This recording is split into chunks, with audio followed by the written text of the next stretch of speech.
கிறிஸ்துவுக்குள் அன்பான கர்த்தருடைய பிள்ளைகளே, இன்றைய வேத வசனமும் ஜெபமும் 1 கொரிந்தியர் புஸ்தகம் 15ஆம் அதிகாரம் 19ஆம் வசனம்.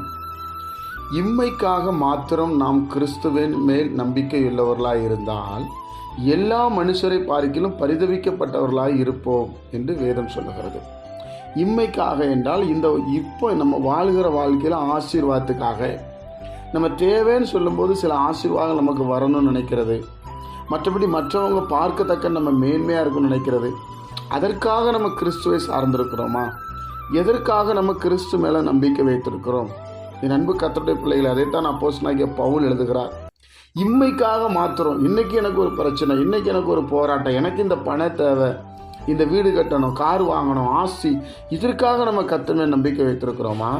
இல்லைன்னா ஆண்டவராக இயேசு கிறிஸ்து எனக்காக உயிரை கொடுத்தார், அவர் இன்னொரு வாழ்க்கையில் என்னை கொண்டு போகிறார் என்று மறுமைக்காக நம்ம ஆண்டவரத்தில் நம்பிக்கை வைத்திருக்கிறோமா? இதை சற்று நாம் யோசித்து பார்க்க வேண்டும். வேதம் அப்படித்தான் சொல்லுகிறது.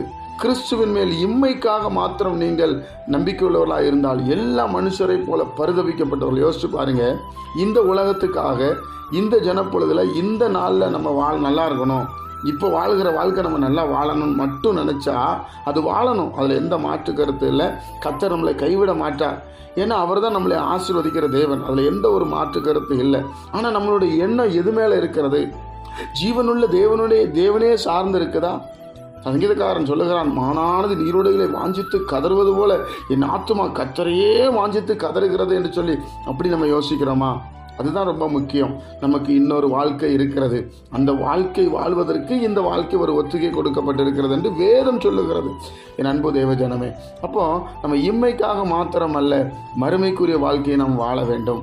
ஆண்டவருக்கு பிரியமாய் நாம் வாழ வேண்டும்.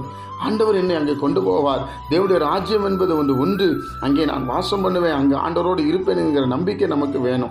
அப்படின்னா இங்கே தப்பு பண்ண மாட்டோம், ஏமாற்ற மாட்டோம், கொலை செய்ய மாட்டோம், மற்றவங்களை அற்பமாக பேச மாட்டோம், மாம்சத்தின் கிரியைகள் வெளிப்படாது. அதனால தான் அவர் அப்படி சொல்கிறாரு, இம்மைக்காக மாத்திரம். இந்த ஆசை ஒரு செகண்டில் அது நடந்துடும், இது நடந்துடணும், வியாதி மறைஞ்சிடணும், அது பண்ண, அதுக்காக இல்லை பிரியமானவர்களே. அப்போ நீங்கள் கர்த்தருடைய நாமத்தினால மறுமைக்காக வாழ வேண்டும். நமக்கு ஒரு வாழ்க்கை இருக்கிறது, மறுமையின் வாழ்க்கை. அந்த வாழ்க்கையில் நாம் இயேசுவோடு வாழ்வோம். ஜெபிப்போமா? பிதாவே, உம்முடைய குமாரன் இயேசு கிறிஸ்துவின் நாமத்தில் நாங்கள் வருகிறோம்.